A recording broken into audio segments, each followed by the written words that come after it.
Bonsoir YouTube, c'est un plaisir de vous retrouver ce soir. N'oubliez pas de me mettre dans les commentaires ce que vous avez pensé de cet épisode et notez-le moi sur 5. C'est l'épisode 8 de la saison 5 de Dame Nashi. On commence tout de suite la review, la réaction. Pour commencer cet épisode, on voit Belle et on voit Freya. On est sur un bras de fer entre les deux personnages. On a d'un côté Belle qui se fait torpiller à l'entraînement, qui plus ça va, plus ça empire, plus on lui demande plus il se fait... C'est presque de la torture limite à ce niveau d'entraînement.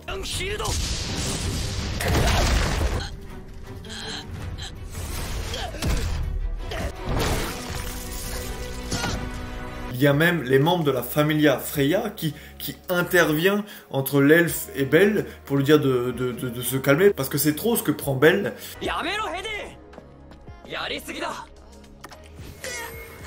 On comprend un peu le pourquoi du comment. En fait, ce qui se passe, c'est que ce jeu-là de faire flancher Belle, et avec le temps, on ne sait pas combien de temps se sont passés, mais on voit qu'en fait, ce jeu est en train de détruire pas seulement Belle, mais aussi Freya. Plus on attend, plus le doute s'immisce dans Freya, et comme on le dit dans l'épisode, elle s'enferme, elle comprend pas, voilà, elle est pas bien. Et donc, on est sur un bras de fer qui va craquer en premier, parce que quand on voit Freya, t'as quand même l'impression qu'elle est elle est un peu dans ses retranchements.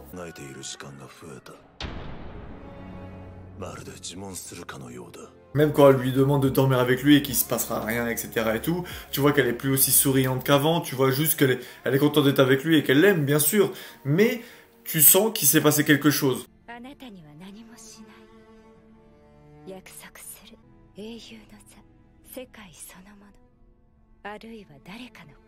Tu vois que Belle est pas loin de craquer. Grâce aux interventions de Mamma Mia, de la taverne et de Eyes, on reviendra un peu plus en détail sur Eyes, ça le galvanise, mais on voit que vraiment il y avait ce côté, je suis à deux doigts de flancher, ces souvenirs avec Cyr, le fait qu'il ait recalé Cyr au début de la saison, le permettre de le maintenir. J'ai recalé Cyr, je l'ai fait pleurer, je l'ai fait sentir mal, je me suis senti tellement mal, ça peut pas être faux. Si j'abandonnais maintenant, parce qu'il y a eu l'idée d'abandonner, de rester dans les bras de Freya, de se dire bon bah vas-y, on va pour la vie facile, mais après ce que je lui ai fait, je peux pas faire ça. C'est un peu nunuche. Et quand tu vois Belle aussi un peu plus tard, je trouvais... En fait, Belle, il est trop con, quoi. Je le dis, voilà, il est trop con. Entre Mamma Mia qui lui donne des indices, et entre... Bon, après, Eyes, il va enfin y comprendre. Mais bon, t'es là, t'es bon. Mec, il faut connecter au bout d'un moment. Voilà, on a insisté à un bras de fer et aux conséquences. Parce qu'au début, Freya, elle affichait clairement ses ambitions. Elle a montré son plan. Elle se pensait infaillible. Elle était toute contente. Mais on voit qu'avec le temps, il y a de l'usure. Et le problème aussi qu'il y a avec le temps, et qu'on voit dans l'épisode, c'est que la Familia Loki, qui est la deuxième avec la Familia la plus puissante de la ville, il va falloir les gérer. Du coup, tout ce qui est surveillance de Belle pour maintenir les personnes qui potentiellement sont déjà au courant que Belle n'est pas vraiment de la famille Freya, la surveillance c'est allégé. Pour gérer justement l'autre Familia, on voit que plus le temps passe, moins ça joue à leur faveur. Et c'est vraiment une course contre la montre. La Familia Loki sous deux aspects. Donc ce premier aspect-là, comme j'expliquais, qu'il remonte. Donc ça implique énormément de personnes de la Familia Freya pour les manager jusqu'au temps où Belle craque ou que Freya les hypnotise à leur tour. Mais aussi, on voit la Familia Loki avec Eyes, où Belle reprend un peu du bois de la pète après avoir vu Mamma Mia.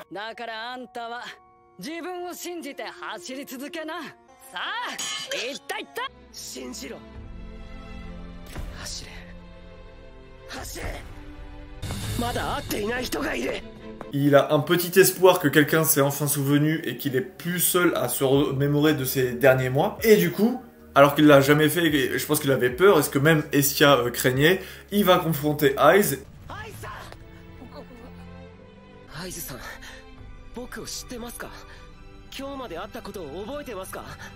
Et Eyes va se rappeler, en voyant Belle et en le croisant, que ce sentiment de fourmillement, quoi.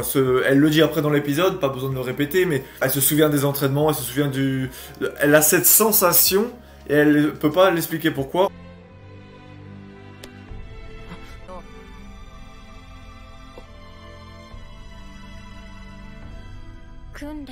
On voit que la conversation avec Aiz l'a beaucoup aidé, l'a beaucoup construit. Je sais qui je suis, je dois aller de l'avant, tout en restant moi-même, tout en affirmant ce que je sais, tout en me croyant, et en me croyant que moi. On le voit derrière avec le combat contre l'elfe, où cette fois-ci, c'est un jeu un petit peu plus serré.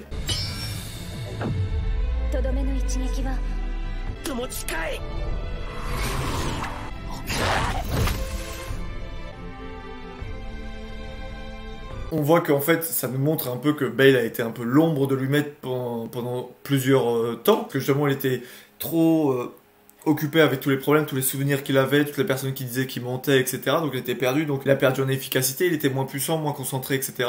Et on voit que là, il a retrouvé de l'espoir, il a retrouvé un but, il a retrouvé confiance en soi, et du coup au combat il était beaucoup plus puissant. C'est toute la partie Mamma Mia, Aiz et Belle. On voit que l'équilibre des forces commence à arriver parce qu'on voit aussi la rébellion de l'autre sens. On voit que Estia et la fille de Loki aux cheveux bleus se rencontrent enfin, mettent des choses en pratique ensemble.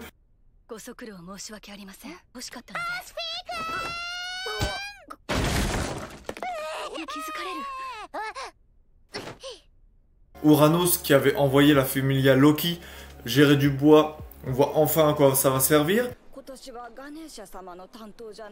Hermès, j'ai trouvé beaucoup très intelligent Hermès, sa situation, où en fait il comprend qu'il y a un truc qui cloche, mais que s'il va trop loin dans sa réflexion, il va encore une fois oublier parce qu'il a compris qu'il était dans une boucle, il était dans un cycle, qu'il pouvait pas sortir de là. Il a enfin trouvé la limite pour demander de l'aide. Il a enfin reçu le message qui était assez simple, où il fallait foutre le feu, faire une fournaise. J'ai pas compris pourquoi. En tout cas, ça lie directement à l'idée d'Uranos qui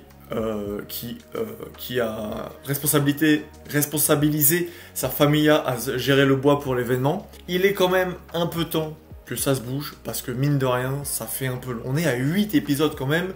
Il y a eu beaucoup de blabla, mais il s'est pas passé grand chose. Je dirais pas la moitié, mais une bonne partie de la saison, tu peux le faire un peu plus condensé.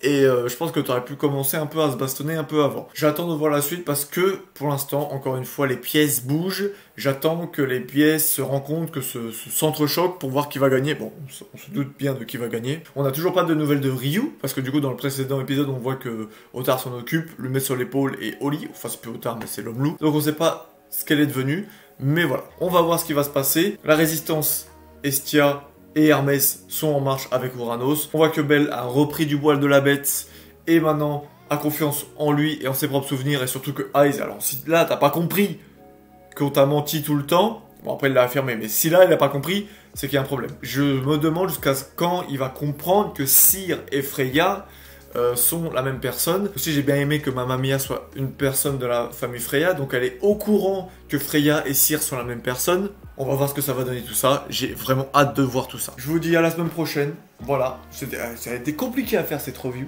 Merci pour tout, n'oubliez pas de liker, partager et commenter cette vidéo. Je vous dis à la prochaine.